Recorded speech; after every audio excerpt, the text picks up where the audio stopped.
النبي صلى الله عليه وسلم أقرب دينك يكفيك الأمل القريب এক নম্বর হাদিস শরীফের দৌলত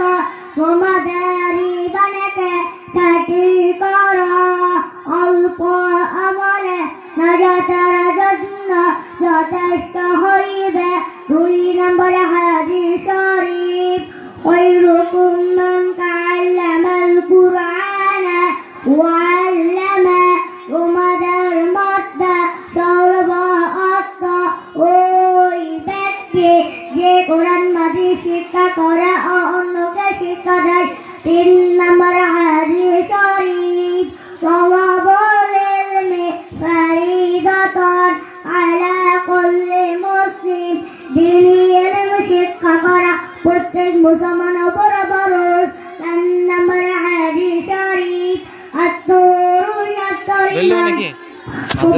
ইমানের অঙ্গ পাঁচ নম্বর হাদিস শরীফ নিকট জান্নাতি ও সালাত নামাজ বেহেশতের চাবি